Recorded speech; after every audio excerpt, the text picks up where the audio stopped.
Bienvenidos al Inventario. Esta semana tenemos un programa especial, un programa que viene con algo de resaca por el Mundial de League of Legends, cuya final ha sido esta semana pasada, y resaca por el lanzamiento de Death Stranding, que va a marcar el primero de los dos bloques de los que vamos a hablar hoy. Aunque aquí la verdad es que el único que ha tenido la suerte de jugarlo es nuestro amigo Luis. Hoy voy a empezar por ti. ¿Qué tal, Luis? ¿Cómo estás? Muy bien. Bien, ¿no? ¿Estás tranquilo? ¿Estás jugando? Sí, un poquito. Danos una primera impresión rápida. Pues llevaré como, no sé, quizás así a ojo, entre el par de días que le he echado 6 horas de juego y no entiendo nada todavía. O sea, ¿Te estás divirtiendo o todavía no has llegado a la parte en la que es divertido el juego? Según Kojima. O sea, intuyo que la parte en la que estoy ahora mismo no es en la que él se refería. O sea, es a la que él se refería cuando decía que al principio no empezaba lo bueno, o no empezaba lo divertido, por así decirlo. Pero a mí me está pareciendo una forma muy buena de mantener el tema interactivo, y sobre todo porque te dejan caer continuamente de que, espérate, ¿sabes? En plan, se viene. De lo que va el juego, ya vendrá, ¿sabes? Te crea expectación. Exacto. Bueno, entonces no te voy a preguntar qué estás jugando esta semana porque parece evidente. Claro, no, al LOL. No, aparte. Bueno, a la izquierda de Luis, a mi derecha está Rubén. ¿Qué tal, Rubén? Muy bien, muy bien. Tú siempre eres el segundo, cuando estás en medio de los dos, pues te caes. ¿Tú has visto algo de Death Stranding? ¿Has probado Nada, algo? no he probado nada. Vi un gameplay en su día, aquel que comentamos de la Gamescom, si no me equivoco, ¿no? Sí. Y poco más. Y estoy virgen ante el tema y me parece a mí que voy hasta un tiempo hasta que Sí, ¿no? alguien nos ceda una copia o... Y bueno, y hablando de los eventos de esta semana pasada, el Mundial, ¿viste la final No. de League of Legends? No, nada, ¿no? Vi... ¿Pero te llegó algo? Sí, hombre, que me va a llegar. Si no posteáis otra cosa en Twitter. Bueno, vosotros no y seríamos medio solo nosotros. timeline. Eso es.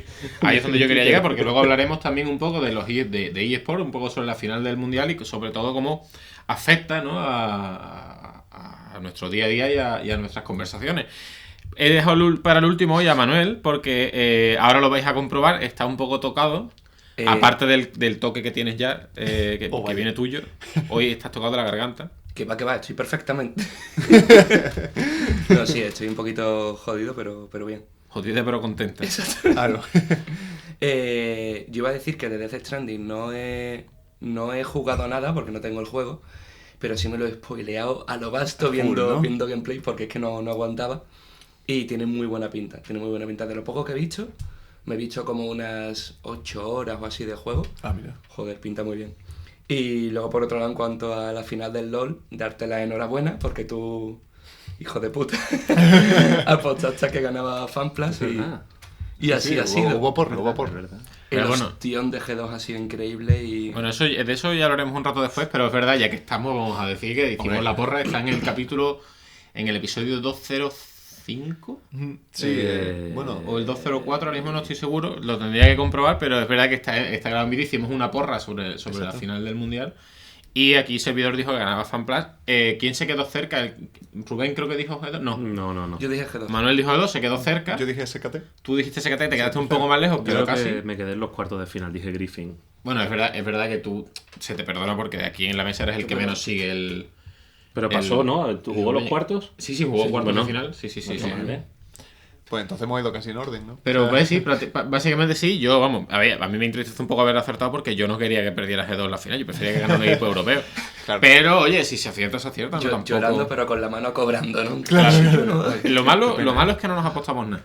Ahora es cuando me arrepiento de no habernos apostado. Deberíamos habernos apostado una skin de las nuevas que salieron. Pues mira, hubiese estado bien. No. Ahora ya no vale, ¿no?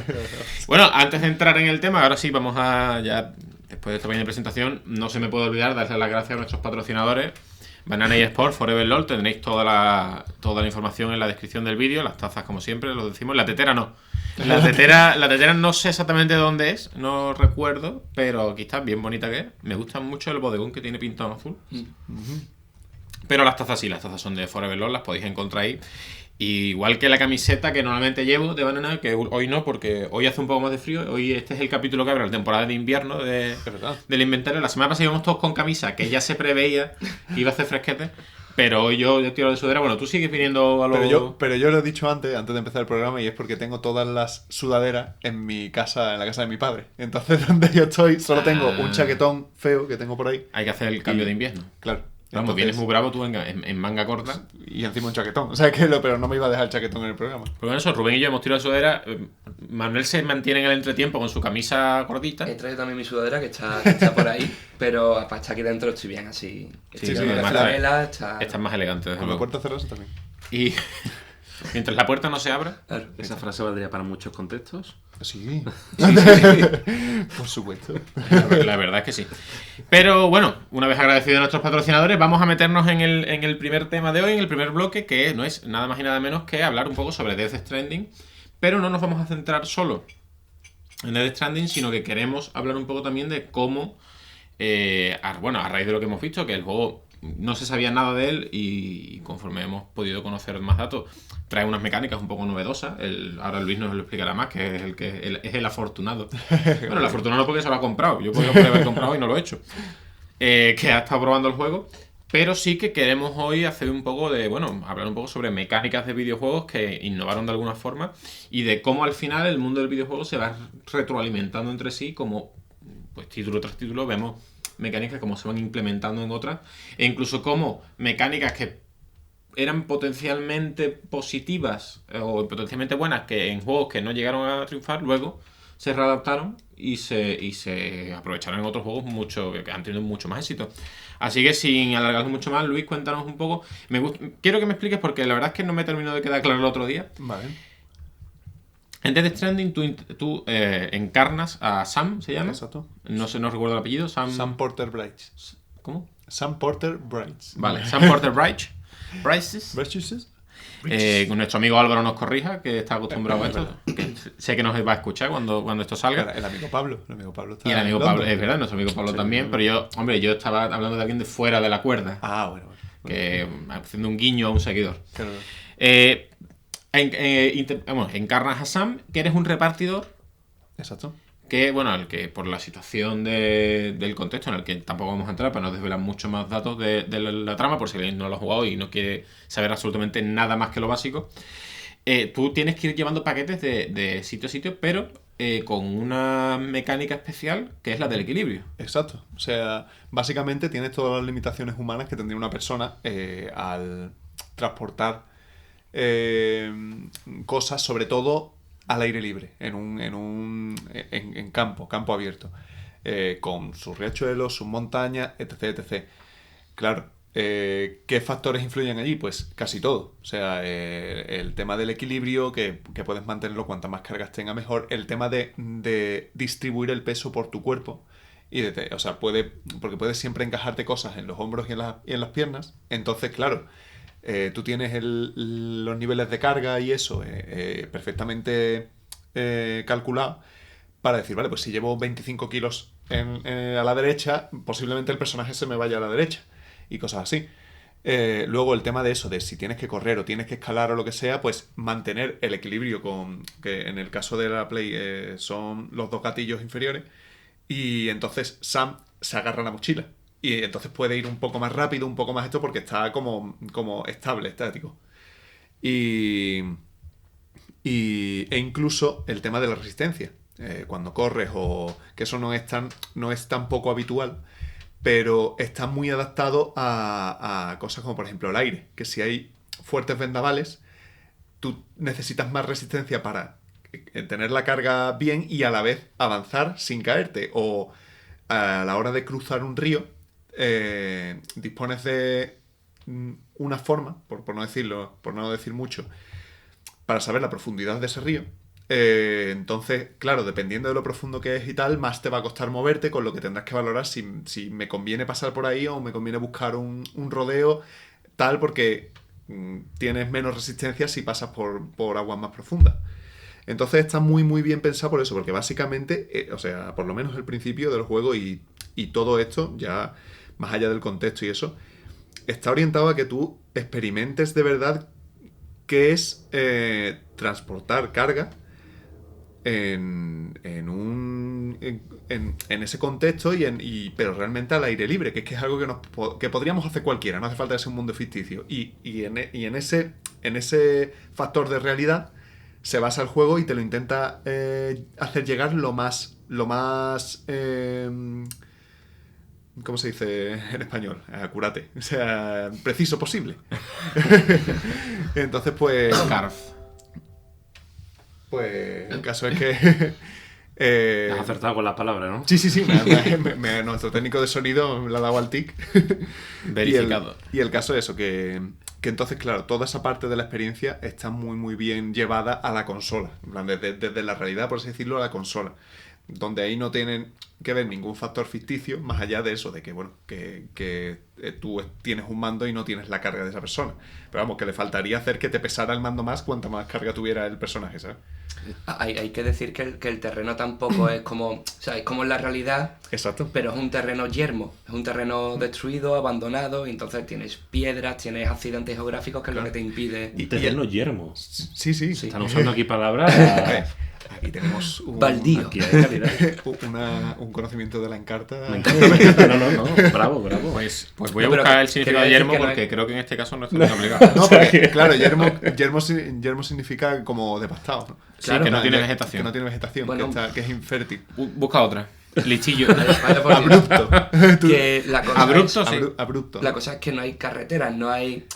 Caminos No es rutas de lisos. transporte. Exactamente, es tú contra la naturaleza y para adelante. Totalmente. Y eso tiene mucho que ver, de hecho, gracias por recordármelo, porque lo que hace que el personaje de repente, que tú no, o sea, parece que no, porque estamos acostumbrados a que el personaje aplique su movimiento de manera automática al terreno que sea. Que tú pasas por piedras y a ti te da igual. Pero aquí, si llevas mucha carga, incide mucho. Si estás pasando por piedras o lo que sea, pues el personaje se resbala o tropieza.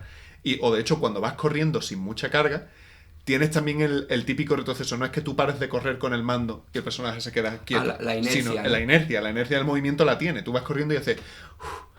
y eso. O la adrenalina, que en situaciones de peligro o lo que sea, puedes correr lo que te dé la gana, puedes avanzar todo lo que te dé la gana y luego te cae de bajón. Porque la adrenalina hace que eso ocurra así. Y todas esas cosas, vamos, se me irían ocurriendo porque algunas se me olvidará seguro, pero está muy, muy bien. Te hace pensar que es un videojuego distinto que dices, tío, que solo estoy entregando paquetes. Pero qué guay la sensación de entregar paquetes, ¿sabes?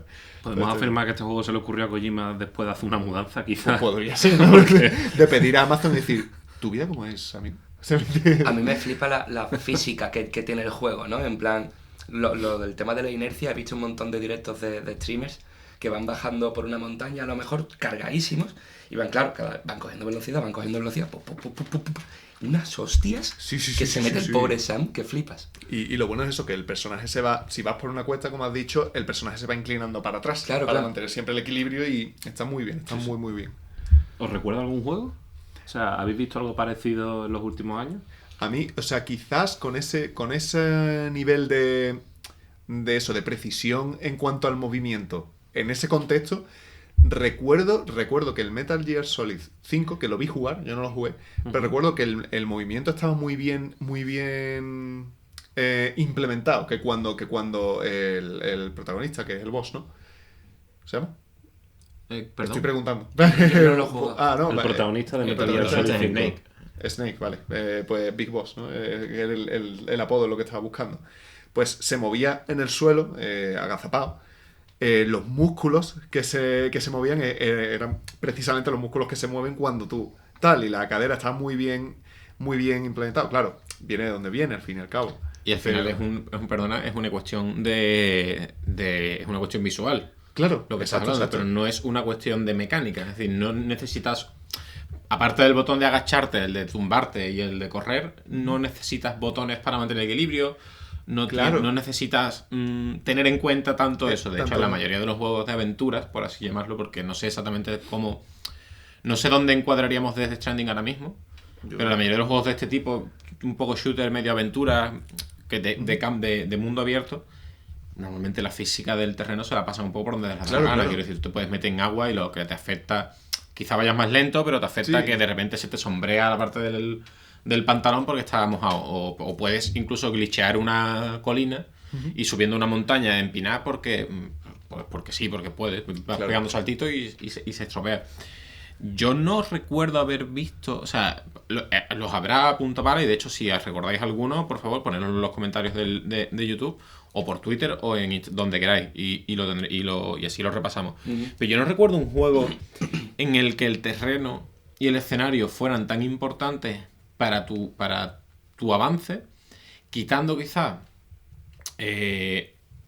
Assassin's Creed, en el que tienes que tener muy en cuenta tu entorno para hacer las misiones y sin embargo el terreno no te afecta tampoco porque tú escalas corriendo hacia adelante. Breath of the Wild, quizás, que tienes también un indicador de resistencia que va en función, por ejemplo, si estás escalando una montaña y llueve, no puedes, o sea, te vas resbalando, ¿sabes? Y tienes más dificultad, o por ejemplo, pues evidentemente ya pasando por el tema de frío y calor, que si hay situaciones de calor o frío extremo y necesitas más ropa, pero a veces no necesitas ropa, y si tienes una espada de fuego, te la puedes equipar, que como la llevas a la espalda te está dando el calor. Es como que es muy realista en ese aspecto.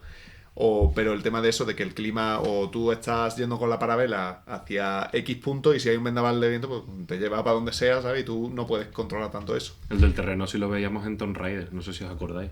O sea, no a un ¿Cuál de nivel, ellos? por supuesto, mucho más básico. En los primeros Tomb Raider había niveles donde tenías que deslizarte. Bueno, había terrenos que te deslizaban, había momentos donde para llegar hasta cierto punto del nivel tenías que deslizarte y saltar de esta manera. Sí, y sí. tenías que aprovecharte un poco de lo que te ofrecía el terreno. No a este nivel, por supuesto, estamos hablando de un nivel más básico, pero creo que sí que lo implementaban un poquito ya, como que se dejaba sí, caer. Sí, es verdad, pero quizás estamos hablando de que los primeros Tomb Raider eran más plataformas. Sí, claro.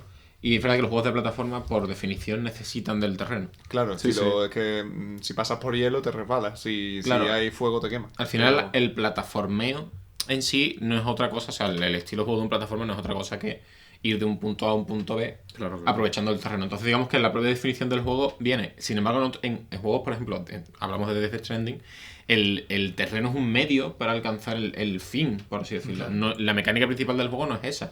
O tu objetivo no es ese, igual pasa en Zelda Breath of the Wild, que en realidad es un juego de, bueno, pues un juego de aventuras en el que tienes Sí, que al pelearte final- con otros bichos.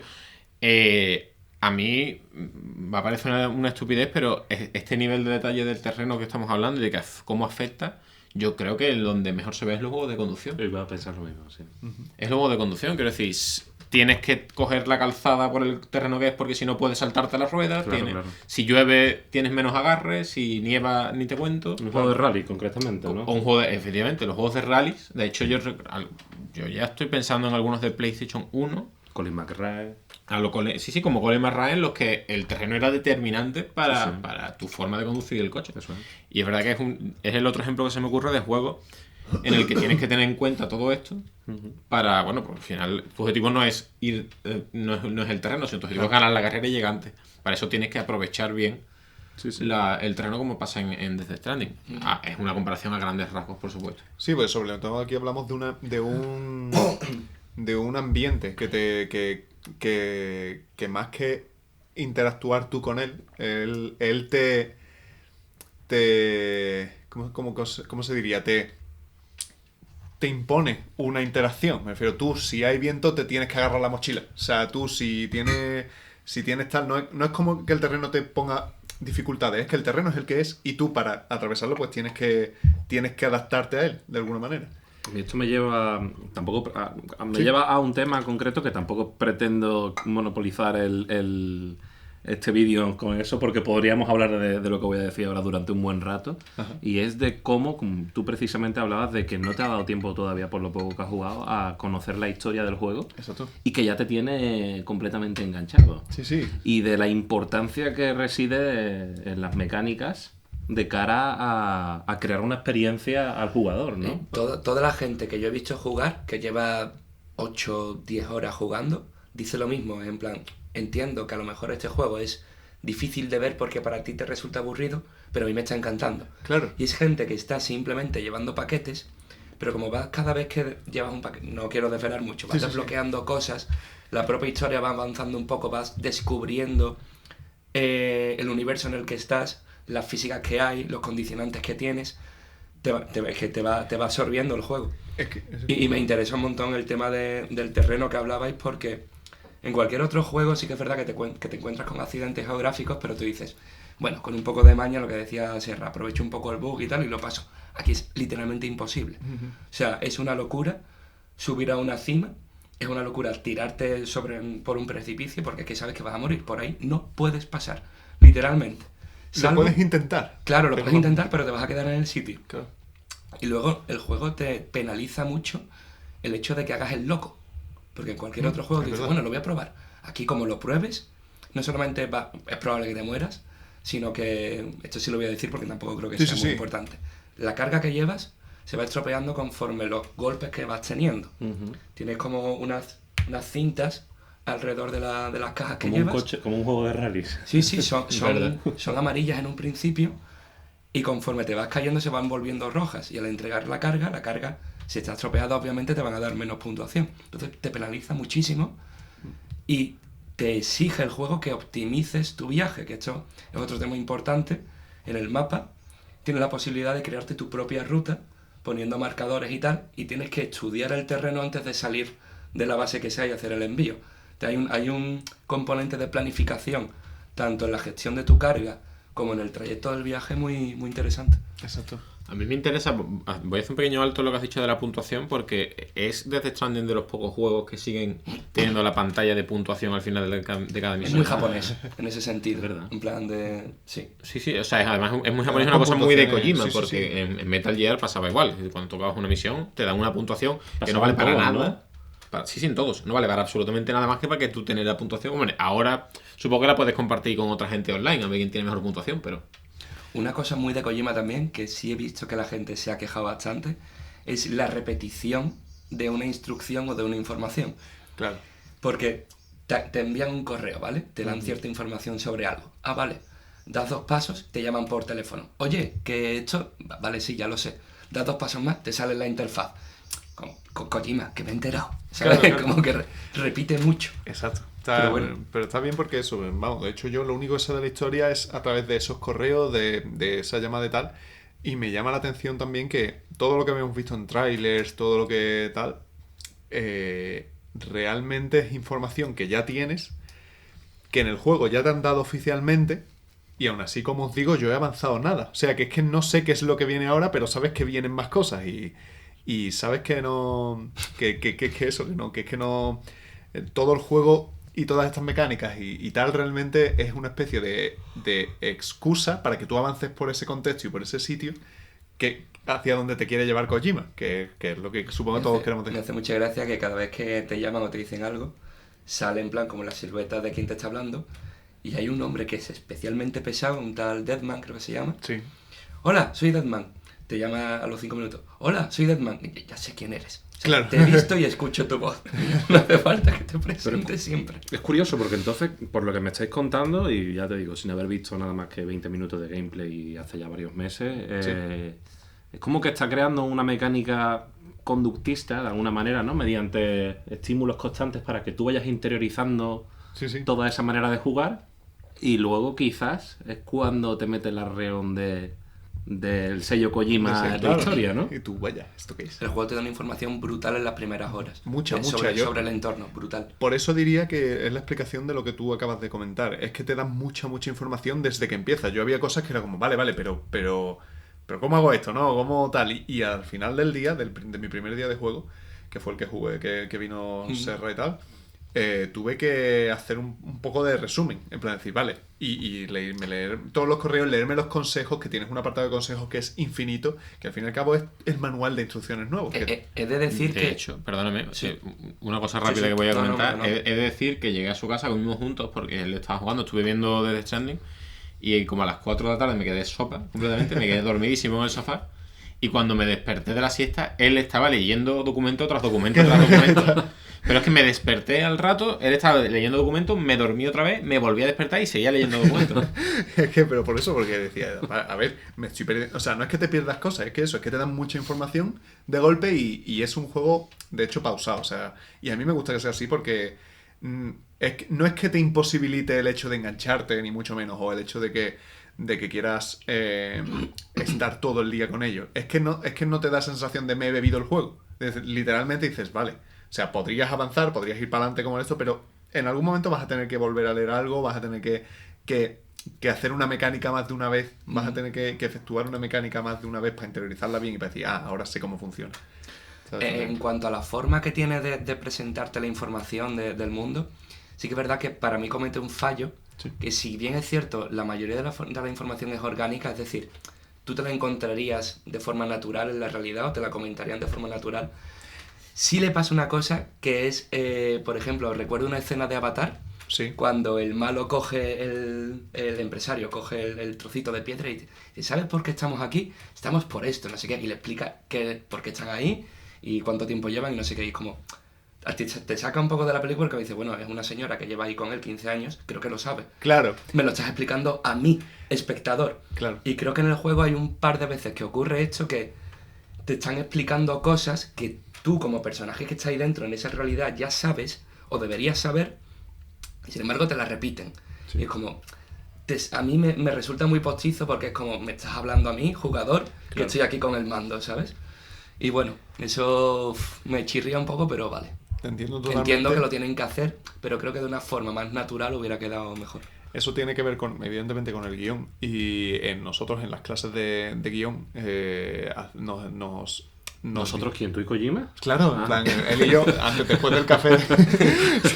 perdón, contextualizo. O sea, en el máster de guión que estudié, nos decían que a veces eso, que se abusaba demasiado en películas, en videojuegos, en fin, en el medio que sea, de hacer como que le hablas a un personaje y le cuentas algo y dices, claro, pero esta persona por contexto debería ya conocer esto. ¿Por qué este personaje le cuenta algo? O sea, el otro dirá, ya... ¿Sabes? Claro. Vale, claro, sí. Lo sé. Que te dicen, es curioso, ¿no? Hace 15 años no sé cuánto y notas, sí, yo estaba. Pero a veces también la cosa es que, o sea, lo que nos decían a nosotros es que no es del todo, aunque no suele pasar en el día a día, a nosotros también nos bombardean la televisión, los medios y tal, con información que ya tenemos o que asumimos tener, que como que creemos, claro, es de cajón, pero que muchas veces no, o sea, que nosotros lo sepamos no significa que lo sepa otra persona y tal. Entonces como que ahí está el factor de, claro, la justificación de que esta persona te lo cuenta a ti, a lo mejor esta persona no te conoce tanto y dice, bueno, yo voy a hablar de esto. Pero entiendo totalmente a lo que te refieres porque le quita naturalidad. Bueno, y con respecto a las mecánicas del juego, que hemos hablado al principio, de que es algo bastante innovador, ¿no? Esta manera de llevar al personaje y de su relación con el entorno, queríamos hablar un poco también, os pregunté si podíais mirar algunas mecánicas de juegos que, bueno, sí que fueran novedosas o juegos por lo menos que hubieran destacado en su momento por la mecánica que introducían o por las mecánicas propias. Entonces no sé si alguno de vosotros quiere empezar, qué habéis encontrado, qué no habéis encontrado. Pues quien quiera... Adelante tú, que veo que tienes aquí una lista extensa. Tengo unas cuantas. Voy a empezar primero por las que son más novedosas, entre comillas. Y me he acordado sobre todo muchísimo, como sigo jugando al Spider-Man en estos días, aquello hace ya... Ya es que no pregunta ni a qué estamos jugando porque... ya meses. Lo pregunto a veces, pero es verdad que ¿cuánto tiempo llevas con el Spider-Man? ¿2 meses? Es que lo dejé aparcado y ahora lo he retomado. Vale. Llevo como desde verano. Sí, lleva muchísimo. Un tiempecito. Pues el combate tipo Batman, que quién lo hubiera imaginado, pero nació con el Batman. Claro, vaya. Es este combate de combos con los puños, las patadas y tal, con una cierta perspectiva de cámara, un cierto ritmo, y nació de la mano de Warner, que era la distribuidora, con los Batman, y automáticamente como que se extendió a todos los juegos que editaba Warner Bros. En este sentido tenemos Sombras de Mordor, tanto Sombras como Sombras de Guerra, los dos del Señor de los Anillos. Tenemos Mad Max, e incluso, aunque fuera de otra desarrolladora, el último Spider-Man, sí. Sí que es cierto que utiliza más el entorno y es más versátil en estos combos, pero utiliza gran parte de la base que fundó Batman, ¿no?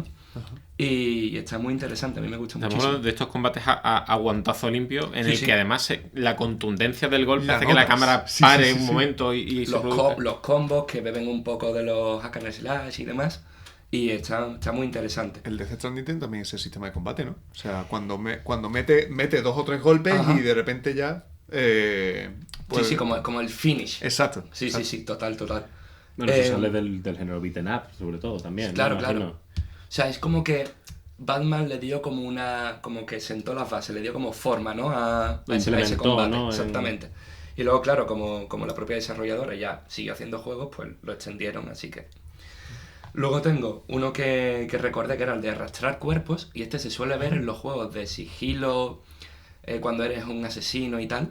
El típico de que matas a alguien y automáticamente coges el cadáver y lo puedes arrastrar a un sitio. Recordé esta mecánica por el Dishonor, pero he estado mirando y nació con el Splinter Cell. Bueno, he estado mirando, quizás no era la frase correcta, ¿no? ¿Por qué? Porque Está mirando en internet. Igual te lo he dicho yo antes, quizás, ¿sí? ¿no? Vale. Pues es que lo había buscado y efectivamente era... No, y quería preguntar, ¿vosotros llegasteis a jugar el Splinter Cell? Yo Sí. no. Sí. Yo lo veía, tenía muy buena pinta porque había uno para la GameCube. Es que cuando me ha mencionado el Dishonored es él, yo digo, ostras, pero... Perdóname, es que como lo he buscado todo lo demás no me he acordado de que... Si me consideras un medio... Le debe dinero. Sí. Ahora le pagas un café o lo que sea y estáis en pan. Pero esta mecánica es verdad que es de los juegos de infiltración, sobre todo. Metal Gear es... Era el Metal Gear Solid 4, que es el que yo más he jugado, que era el pan de cada día. Es decir, todo el rato, cada vez que derrotabas a un enemigo, si querías que no te pillaran, tenías que esconderlo. Luego, volviéndome a acordar... Y de hecho, perdona. Sí. Es que acabo de acordarme de una cosa. No hay nada ahí. Está vacío. ¿Hay agüita por ahí? Hay agua, debe haber agua. Sí, coge está por ahí. Las dos mecánicas de las que has hablado son mecánicas que están en Assassin's Creed. Porque el combate este combate estilo Batman en Assassin's Creed también se produce. Este de combos de... En los últimos, sí. En los últimos se produce, es un combate más con armas, evidentemente, no es a puñetazos, pero se produce. Y el de arrastrar cuerpos, no el de arrastrar cuerpos en sí, sino el de esconder los cadáveres, creo que está desde el primero, cuando estás en la paja metido y asesinas, ejecutas a alguien, lo puedes introducir, lo puedes meter directamente y esconderlo en la paja, o sea que es curioso. Y la de escalada, que también la mencionaremos También. luego, pero que Assassin's Creed en verdad... También, bueno, la he mencionado yo incluye- antes, que Assassin's Creed Sí. se relaciona también con el entorno de esa forma. La siguiente mecánica, que la comentaba antes Luis en el Death Stranding para analizar la profundidad de los ríos, es esta suerte de modo detective que, por lo visto, nació con el Metal Gear y con el Ocarina of Time a través de un objeto, creo que era la lente de la verdad. Básicamente el modo detective es una mecánica mediante la cual tú la activas y el personaje tiene la habilidad de ver a través de las paredes, localizar enemigos, distinguir enemigos de amigos o encontrar algo en el terreno como que le sirva para avanzar, ¿no? Y lo he recordado sobre todo por los Batman, porque creo que fue también el juego que la sentó como una mecánica moderna. Y luego la hemos visto, pues, absolutamente... En Assassin's Creed. En Assassin's Creed. Y en todos los juegos contemporáneos que sean de corte de aventura y tal, está siempre el Sí, con modo una u otra detective. excusa, pero siempre se puede. Sí. Las torres de vigilancia, que, sorpresa, Assassin's Creed. Las torres de vigilancia son estas torres que tú escalas, haces algo, llámalo X, y esa torre te permite desbloquear en el mapa la zona y marcarte determinados puntos de interés.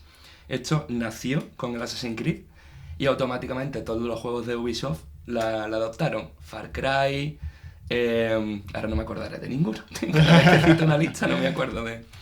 Spider-Man, por ejemplo, se hace también. Spider-Man, o sea, todos los El juegos Breath of actuales the lo Wild tienen. lo utiliza también. Exactamente. En Death Stranding también. O sea, es una mecánica que se ha utilizado muchísimo. Horizon, sí, entonces. Todos. O sea, es increíble. Y hasta aquí voy a parar. Así no me...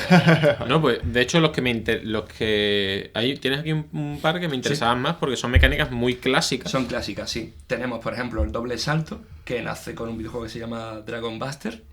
Que doble salto, pues en casi todos los juegos de plataforma, de aventura, tenemos doble salto. El dash clásico, como movimiento hacia adelante rápido, ¿no? Que nació con el Dark Stalkers. No tengo ni idea de ese juego, la verdad. Ni yo, la verdad. Y ahí he estado. Luego he puesto cosillas como las pociones que quizás bebieron un poco del tema del rol, de los juegos de mesa. Y el árbol de habilidades, que esto está prácticamente en todos los juegos, Sí, sobre todo los RPG. que también nacen de juegos de mesa y de rol. Bien, bien. Y ya me callo un ratito. Sí, mejor porque te cuides esa garganta. ¿Vosotros qué tenéis por ahí? Pues, Sí. Estaba buscando sobre Darkstalkers, que ¿qué te suena a ti? son de lucha de Capcom. Ah, de Capcom, mira. Sí, Pues y Capcom tiene buenos juegos de lucha. Creo que nacieron siendo un arcade. Y salieron para Play 1. El Dash es que por lo visto nació en los juegos de lucha, sí. Y luego ya como que se extendió a los plataformeos, a los Metroidvania. Sí. No, se me vienen a la cabeza muchos juegos que el Hollow Knight, por ejemplo, lo utiliza. En los MOBA también lo tenemos, en el LoL hay un montón de personas que tienen un Dash. Sí, está muy bien. O sea, pues yo así como mecánicas innovadoras y tal, como decía antes, entendiendo que bueno, que cada juego tendrá las suyas y eso, pero algunas que a mí me hayan dejado marca o que yo piense que han dejado huella en el mundo de los videojuegos, pues destacaría mucho las que empezó From Software con Demon's Souls, luego Dark Souls, Bloodborne, etc. ¿Parry? ¿Cómo? ¿El parry? Sí, no, pero no tanto, ya no solo eso, sino como el sistema de combate al completo y la manera de organizar los objetos, de la manera en la que el peso incide en tus movimientos y en tu avance por el mundo, el tema del escenario interconectado, todo eso, al final son parte de las mecánicas que te hacen a ti avanzar en el juego y tal. Y de él beben, por ejemplo, videojuegos como The Surge o el Nioh. Lo he ido viendo ya en varios juegos, ya no solo en la atmósfera, que eso va aparte de lo de la mecánica, que todos sabemos que Dark Souls, con la dificultad y con el tema de la atmósfera, metió un status quo, por así decirlo, un status nuevo. Y muchos juegos han bebido de él. Al final es un medio que se retroalimenta. Pero en el tema de las mecánicas, de como bien has dicho, el parry y tal, ellos lo han explotado mucho. Perdona que os Sí, el parry. perdón. El parry es un bloqueo que te posibilita un ataque instantáneo. Es decir, eso, a ti te van a pegar con una espada y si tú bloqueas, tiene que ser en el momento preciso en el que la espada te va a tocar. El personaje con un escudo, se suele hacer con un escudo, por lo menos en el Dark Souls, luego ya hay otros medios. Con el escudo aparta la espada del rival y le clava la suya y le haces el doble de daño. Porque el parry parece como el nombre de un colega del pueblo. Sí, no, totalmente. Claro, yo lo pensaba así, que estoy hablando del parry. Es que es como se le llama en inglés. Pero vamos, o sea, al final se la conoció como parry, pero realmente es eso, Vale, un bloqueo. Vale, lo conocía, vale. Está bien, está bien. Y es un sistema, el sistema de From Software, a mí me pareció, me enamoró en el primer momento y luego lo he visto repetido en varios videojuegos, ya no solo en estos, en más, pero me parece normal por eso, porque es que es un buen sistema de traer en los Action RPG, o sea, que no sea simplemente pegar, bloquear, ¿sabes? Sino que tú tienes una serie de acciones ahí mucho más complejas. Y también, y sin olvidar, bueno, pues siempre la manera en la que te curas, que sea accesible también, a la vez que no hace falta que sea tú le pegas y ya subes de nivel y entonces, ¿sabes? Sino que tienes también otros es un poco más complicado, pero está muy bien, está muy bien. Y luego Breath of the Wild, que me parecía que como juego de aventuras y juego de acción y tal, el tema de cómo tú, precisamente al contrario que en el Death Stranding, tienes como una especie de libertad absoluta sobre el terreno y sobre el contexto y sobre todo lo que hay. Es decir, tú tienes 1000 formas de hacer lo mismo y no tienes, de hecho, una dirección. O sea, lo puedes hacer de las maneras que sea. Y donde un personaje, o sea, donde un jugador a lo mejor coge el arco, le tira un flechazo a un goblin, perdón. Otro dice, yo le voy a lanzar una bomba, la voy a poner detrás, me voy a ir y luego la voy a estallar. En plan, o otro va a esperar a que se haga de noche y cuando se haga de noche y estén todos dormidos, se va a acercar y con sigilo los va a matar. Puedes elegir la forma que te apetezca y me parece que eso es, al fin y al cabo, el darle al jugador toda esa libertad y no decirle cómo tiene que hacer las cosas, me parece una mecánica curiosamente innovadora. En el sentido de que eso es que no tienes ningún tipo de guía para seguir tu aventura y de hecho es que no hay, O sea, tienes un mapa por saber el recorrido que efectúas, pero no tienes un camino, por así decirlo. Y sobre todo que cada una de esas opciones funciona. Exacto. Porque exacto. sí que es verdad que antes, cuando el jugador tenía menos poder de decisión de cómo enfrentarse a enemigos, a lo mejor a ti se te ocurría una idea, una forma innovadora, la probabas y el juego te decía, no, Claro. la tienes que hacer así. Claro. Eso pasaba un montón. El tema de poder irte directamente al final del juego. O sea, es como que tú dices, o sea, pasado una vez el tutorial y esa cosa, pero que tú puedas enfrentarte a enemigos mucho más fuertes que tú y decir, ¿tienes los medios? ¿Tú crees que puedes? Adelante. O sea, Sí, no, la libertad como mecánica es un detalle interesante. sé que eso, que a lo mejor no es muy preciso en el término, pero yo cuando vi el Breath of the Wild lo catalogué automáticamente como eso, como decir, mira, esto es, o sea, el hecho de que tú tengas la libertad de aplicar precisamente el mecanismo que sea para avanzar en el juego, me parece súper innovador y genial, ¿no? A mí me gustaría aportar un nombre también, porque veo que están saliendo casi siempre los mismos nombres. Curioso, ¿eh? Sí, estamos poniendo ejemplos de videojuegos modernos, sobre todo. Pero Claro, que los juegos que hemos jugado. hay una serie de videojuegos que estemos nombrando, valga el Death Stranding como claro ejemplo, Claro. porque hemos empezado a hablar de él, el Breath of the Wild, los Metal Gear Solid, los Assassin's Creed. Y yo en el corazoncito tengo uno, que es la saga Shenmue, Hombre. especialmente el 2. Y a mí vamos, ahora va a salir el 3 el 19 de noviembre, por cierto. Y curiosamente el otro día estuve viendo unos cuantos de vídeos de gameplay, porque reconozco y confieso que no tenía ni idea de que se iba a estrenar ya el Shenmue 3. Y digo, vamos a ver qué tal. Y sentí en buena parte que estaba viendo vídeos de juegos anteriores. Y es como que han dejado esa esencia del juego Shenmue clásico. Y no sabía, tampoco llegué como a reflexionar demasiado sobre ello, pero no sabía si eso me estaba gustando o no. Quiero decir, no veía un gran avance respecto a la jugabilidad. Y sí que es cierto, bueno, y en parte porque el Shenmue, si lo habéis jugado alguna vez, es uno de los juegos que impulsó o propulsó o catapultó el tema de los Quick Time Events. Vale. Que no fue el primer juego que por supuesto lo creó. El primero lo busqué antes y es el Dragon's Slave, si no me equivoco. Y luego, por supuesto, hay otros juegos, el Life is Strange, los de David Cage son también famosísimos por el tema de los Quick Time Events, muchos de Telltale Games. El Mario Party. El Mario Party. Bien. Bueno, Resident Evil 5 y los que hay en adelante. Y bueno, que es curioso, ¿no? Porque muchas veces eso, hablamos de innovaciones en las mecánicas. Y luego, en cambio, como evoluciona este mundo tantísimo y a una velocidad completamente vertiginosa, quizás no te atraen tanto, no sé, tuve esa sensación viendo el Shenmue 3 de que era lo mismo, pero que a su vez no Pero me tres. estaba... Sí, porque bueno, si lo habéis jugado alguna vez, mundo abierto, puedes interactuar con muchísimos objetos, el tema de los Quick Time Events sigue también hoy en día en este juego totalmente palpable. No sé... Pues mira, es un tema interesante, pero para hablarlo la semana que viene. Porque el bloque de Luis, que creo que es el que le toca la semana que viene, va por este, Va por aquí, ¿no? este camino. Sí, más o menos. No vamos a desvelarlo Vale, todavía, vale, ya lo vale, anunciaremos, vale. pero esto es un tema, apúntatelo, guárdalo. Vale. El de los Quick Time Events. Sí, el coño imprima. No, el de... No. Ahora luego te lo explicamos. Ah, bueno, para que tú lo no, entiendas. yo es que iba a decir en cuanto Es que a los Quick Time- estaba fuerísima, ¿no? No, estaba escuchando, pero no sé qué Los Quick Time Events. Sí, lo del Death Stranding. El Shenmue. Bueno, y por terminar, he apuntado unos cuantos más de mecánica. Claro. Bueno, la de escalada que la hemos mencionado, con Sí. los Tomb Raider, Rayman, Assassin's Creed, etcétera. Prince of Persia, que a su vez, si os acordáis, también tenía una mecánica de rebobinar. Ey, en el curioso, tiempo. es verdad.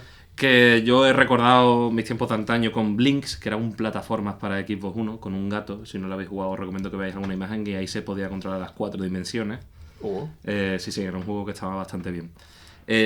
Luego también, no sé si habéis jugado alguna vez al Unfinished Swan, nunca. que es un juego indie donde el escenario parte completamente en blanco y tú tienes que ir pintando el escenario para ir avanzando en él. Es un juego en primera persona, con escenarios tridimensionales, y para avanzar tienes que ir pintando el escenario. Ah, pero estilo coloreándolo. Scribblenauts o... Ah, vale, coloreándolo. Sí. O sea, está ya lo que es así, el contorno, ¿no? Y tú tienes que Eso es, colorear. el contorno Vale, está, pero La tú no lo historia ves. Era como de un reino o algo así. Sí. Ah, entonces sí lo he jugado. Yo lo he probado un poco, tampoco me... Sí.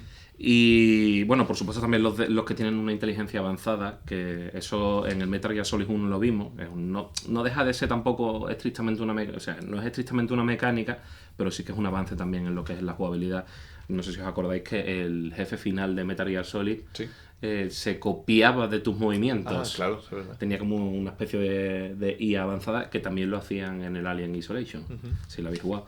Es aquella maravillosa mecánica que sí la podemos considerar de farmear. Y de farmear me refiero no de WoW, sino del Farmville.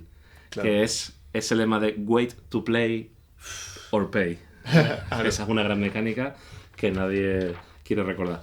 Y dejadme ya por último que recuerde y haga un descanse en paz al tiempo bala de Max Payne, de Enter the Matrix, que lo estuvimos hablando hace no mucho. Ajá. Que lo ha recuperado de alguna manera el Red Dead Redemption 2. No sé si lo tiene el primero porque el primero no lo he jugado, pero en el 2 hay una especie de tiempo bala que no deja de estar bien. ¿Qué es el tiempo bala? El tiempo bala es básicamente lo que hacía Neo en Matrix cuando le llegaban las balas. Ah, vale. En Pues plan- antes de Matrix estaba Max Payne, que mucha gente dijo que los hermanos Wachowski cogieron esa ese idea concepto de Max Payne. Vale. Pero como Super Hot o algo así. No, tú tenías una barra y podías usar ese tiempo bala durante el Max Payne. O sea, es para esquivar.